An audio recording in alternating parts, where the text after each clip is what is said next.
Salut à tous, donc aujourd'hui nous allons voir comment faire une carte de visite. Donc nous allons aller sur Google et taper format de carte de visite. Donc là on patiente. Donc nous allons voir, ils ont mis le format le plus courant est 5,5 x 8,5 cm. Donc on va retourner sur Photopea, on va créer un nouveau fichier. Donc là je change l'unité de pixels en millimètres. Et bon, ça fait... Bon, je vais retourner regarder les dimensions. 5,5 or 8,5. Ok, donc ça fait 55, 85. Donc là, je vais mettre 55, 85. Et je clique sur créer.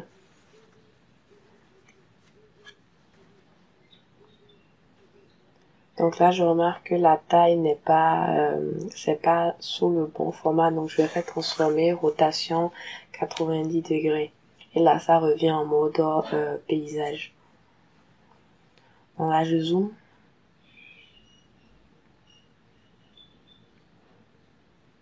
Donc je vais créer une marge. Je suis en train de créer une marge pour... ce sera la zone à ne pas dépasser. Donc c'est comme si je disais, ok, la zone rouge, c'est la zone là où mon document va se trouver. Donc j'enlève le remplissage et je mets le contour. Donc contour noir. Donc, je vais arranger un peu parce que c'est un peu trop grand à mon goût.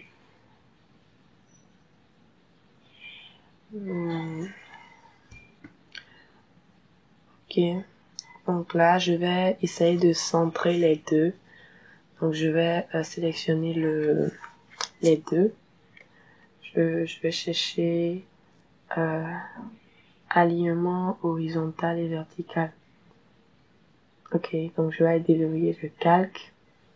Donc c'est fait. Voilà, j'appuie là. Et là. Bon, il n'y a pas trop de changement, mais bon, c'est pas grave. Je me dis, poursuivant, c'était déjà bien centré. Donc je verrouille les deux. Et là, on va chercher des exemples de cartes de visite. Donc je vais chercher carte de visite pour voir en fait le design déjà. Donc ici on peut voir en fait différentes cartes de visite.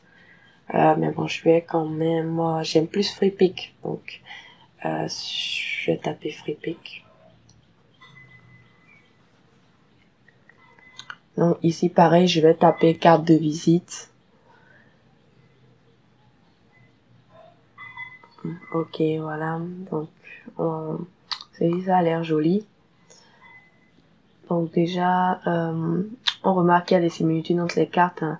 Essayons parfois de prendre notre temps de regarder. On voit souvent qu'il y a une face sur laquelle le logo est plus en avant. Et d'autres... mais j'ai pas de logo, donc je vais chercher un logo vite fait. Non, je vais changer... je veux pas des mock-ups, donc je vais choisir juste les vecteurs. Ok, donc je vais prendre le deuxième. Donc là, je vais enregistrer, je vais télécharger. Donc je vais en bas. Quand on clique une fois, ensuite on va vers le bas, on fait free download, donc c'est comme ça. Ok, téléchargement terminé, c'est bon. Donc j'irai chercher pour voir en fait ces IP, donc je vais dézipper. Voilà les logos, c'est bien. Donc là maintenant, je retourne sur Photopea. Je vais ouvrir.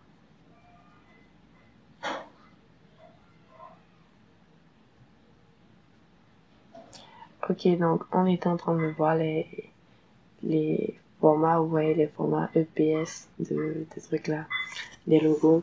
Donc les formats EPS, c'est des formats qu'on utilise sur Illustrator. Donc c'est vrai, c'est bien utilisé Photoshop, Photopea, tout ça, mais quand on veut vraiment faire des logos, des images vectorielles s'imposent. Donc, à la différence avec Photopea et Photoshop, Illustrator utilise des images vectorielles. Donc, c'est pour ça qu'ils ont mis vector EPS. Donc, si on va sur Photopea, par exemple, on verra que lorsqu'on zoome, il y a de petits grains qui apparaissent. Donc, c'est ça on appelle image pixelisée.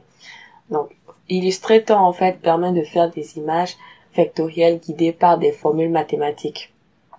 Donc, si on va sur Photopea maintenant et qu'on zoome, vous allez voir, en fait, les petits grains dont je parle là.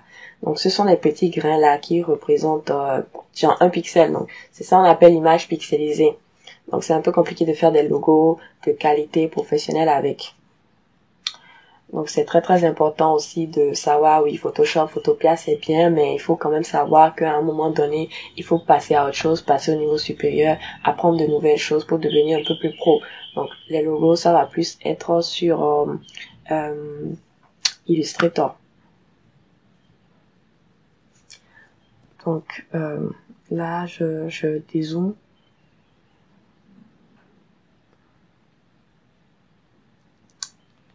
Donc,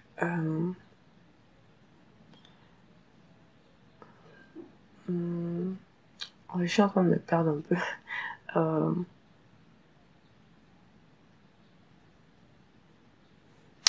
Donc, il y a par exemple une image, voilà, c'est ça je cherchais, une image que j'avais fait pour une formation Photoshop là. Donc c'est quoi le problème? Toutes les ressources, la plupart des ressources disponibles sur Freepik ont des formats vectoriels. Donc c'est dommage quand même de tomber sur une image qui vous plaît et qu'en fin de compte en fait ce soit une image vectorielle et que vous ne puissiez pas l'utiliser. Donc en temps par exemple vous voyez l'effet de lumière qui est là sur Photoshop, c'est un vecteur. Donc c'est pas obligé de le mettre dans Illustrator pour pouvoir mettre l'icône à l'intérieur comme ça pour que les lumières jaillent sur l'icône de Photoshop. C'est vrai que c'est pas utile, mais moi par exemple j'étais tombée, j'avais pas envie de refaire ça, donc c'était là et j'ai donc utilisé Illustrator et Photoshop pour pouvoir faire les deux. Donc c'est comme ça j'ai obtenu ce résultat qu'on voit là. Donc par exemple vous qui allez par exemple tomber sur cet effet de lumière, vous allez vous dire oh mais c'est un vecteur et donc vous allez laisser tomber. Donc c'est pour cela en fait sur Freepik il y a vraiment beaucoup de vecteurs. Les gens sont en train de commencer à faire beaucoup plus de vecteurs parce que je sais pas, on voit plus un avenir dedans. Ça pèse déjà moins que les images ordinaires et ensuite ça conserve la qualité. Donc c'est vraiment, je vous recommande vraiment de passer à Photoshop puis ensuite à Illustrator. Ça vous permet d'acquérir plus de connaissances et d'avoir plus de comment on dit ça, d'outils dans votre sac. C'est bizarre. Donc, normalement, on devrait faire une carte de visite. Donc,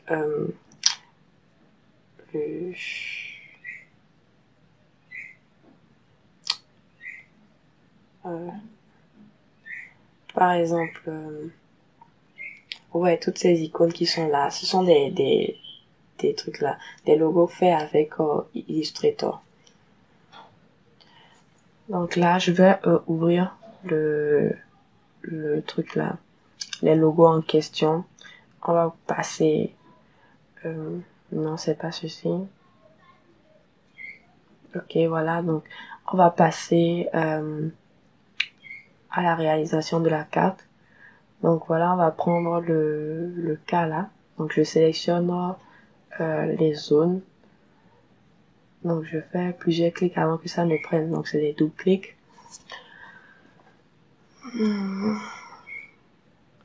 Ok, donc coller. Donc là j'active le contrôle de transformation, maintien Shift et je redimensionne. Je redimensionne pour que ce soit un peu plus petit. Donc on essaie vraiment de faire en sorte que on essaye vraiment de faire en sorte que le logo respire, vous voyez, pour qu'il y ait de l'espace autour de lui. Ça sert à rien de faire vraiment un truc gigantesque, pour que ce soit là et que, voilà, on ne sente pas que le logo est aéré, qu'il respire. Il faut laisser souvent de l'espace négatif, donc l'espace qui est blanc autour du logo, le vide qui est là, c'est un espace négatif. Donc là, comme ça, c'est plutôt pas mal. Donc je vais, j'essaie de déplacer ça vers le haut.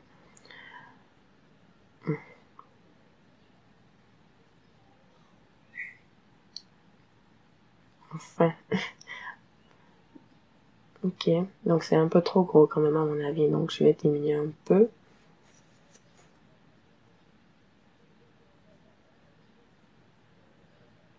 Voilà, donc je vais centrer. Donc on va pas faire un logo noir, donc là je vais prendre des couleurs et un mélange de couleurs, du bleu, bon, du turquoise. Ok, j'avais pas sélectionné le pot de peinture et un peu de vert.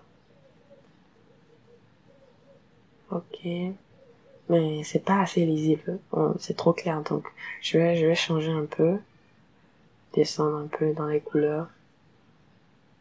Ouais, non, là c'est mieux. Donc je reprends le bleu, voilà.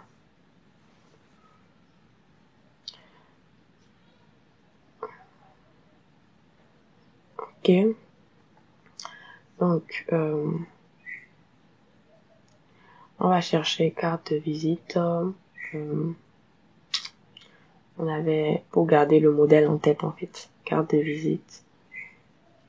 Non, visite. Bah là ça doit prendre, c'est pas comme sur Google. Ok, donc on a plusieurs. Je retrouve pas l'ancien, mais bon c'est pas grave, on va garder celui-là.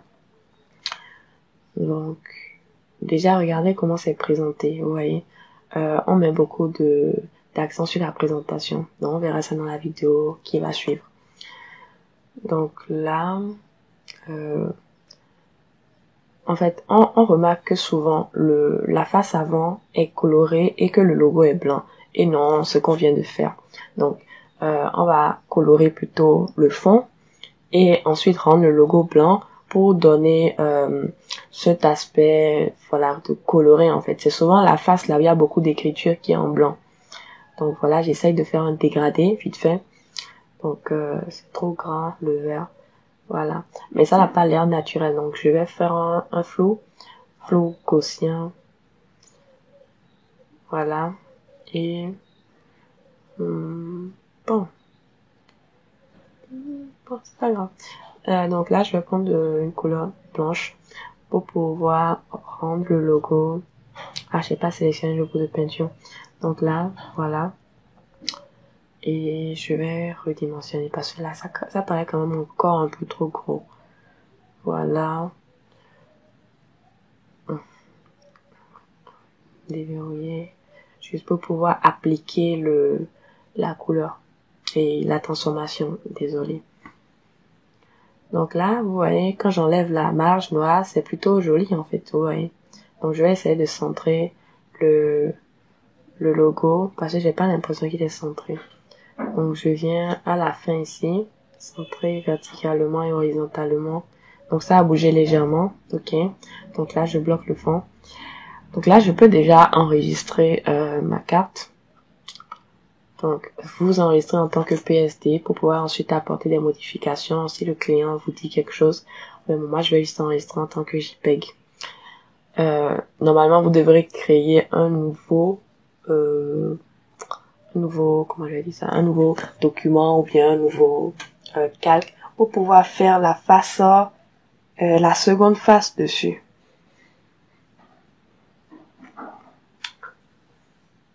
Donc là, je vais faire, vu que je veux changer le fond en blanc, je veux pas perdre les couleurs.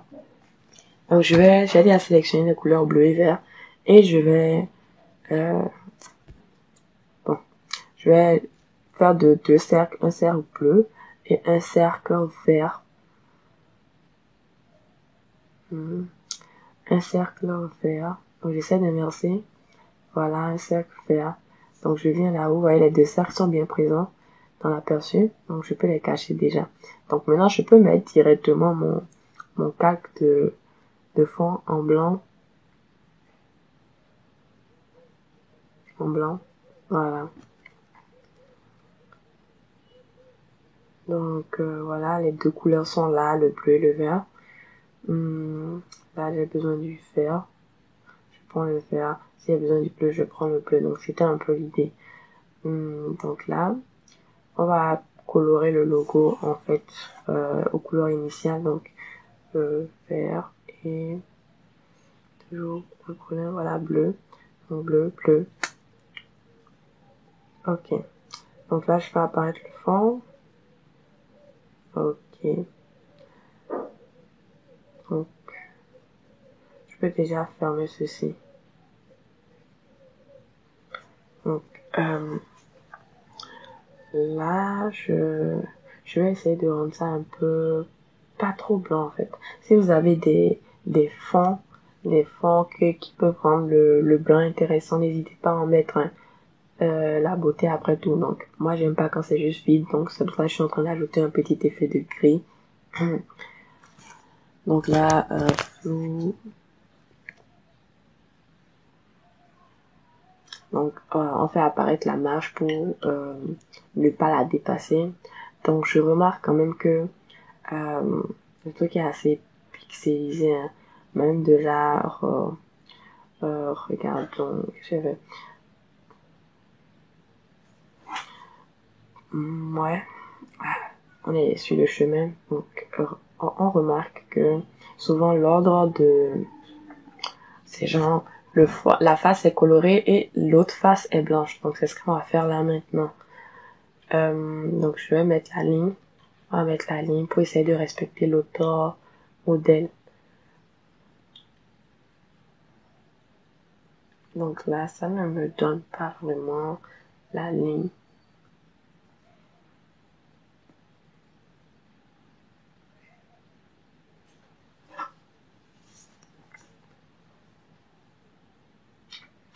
Bon, tracer, ça ne le fait pas. Je sais pas, peut-être mon truc est en train de ramer. Je sais pas si c'est mon truc qui est en train de ramer. Dans tous les cas, précédent. Ok. Donc je vais prendre carrément un rectangle et faire ça très très fin. Voilà, et toujours tracer. Ça doit être une forme. Ça ne change pas la forme, ça veut dire qu'il faut faire ça avant. Ça ne prend pas en compte. Donc là,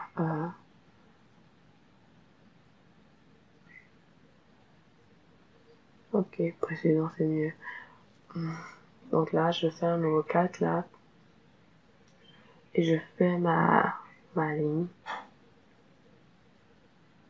Ok, là c'est bon. Donc je change la couleur. Donc je prends du bleu. Voilà.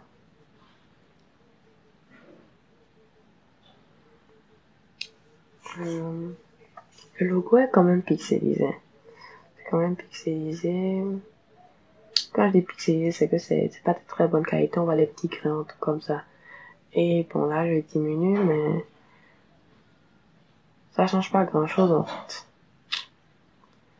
Bon, déjà sur le template de l'autre côté, c'était le nom, le logo, l'icône du logo et le nom. Donc Calypso. Donc on va prendre Calypso.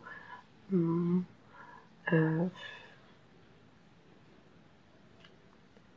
on va mettre ça en bold. En bold. La couleur, on va choisir la couleur bleue. Non, verte. Mais c'est trop fin. Donc on va quand même mettre ça en bold.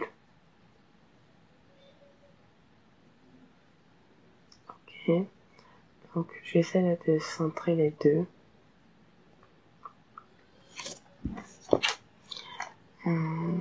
Ouais. Donc généralement les gens ajoutent encore genre ce que l'entreprise fait, genre institut de beauté ou quelque chose comme ça. Donc là, vous voyez la taille, c'est vraiment trop petit. Le DPI, la résolution, quand on augmente la résolution, en même temps, vous voyez, même le test devient de bonne qualité. Mais l'icône ne devient pas de bonne qualité, donc c'est ce que je disais. Et ça, c'est pas imprimable si c'est de cette qualité-là. Donc il faut vraiment s'assurer que ce soit vraiment de très très bonne qualité. On va reprendre. Je vais enregistrer d'abord, je vais d'abord faire l'icône, je vais reprendre l'icône.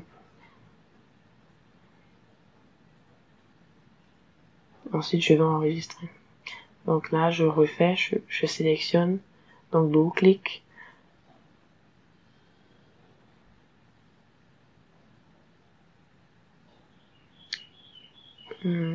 Ça ne prend pas. C'est sûrement en train de ramer. Donc, ce qu'on va faire, je vais enregistrer. Et on va se retrouver dans la vidéo suivante. Là, si j'actualise. Parce que je pense que c'est parce que ma RAM est en train de finir que ça fait ça. Ça fait quand même 21 minutes que j'enregistre. Bon, là je vais ouvrir. Projet. Ok. Bon, on se retrouve dans la vidéo suivante. Merci.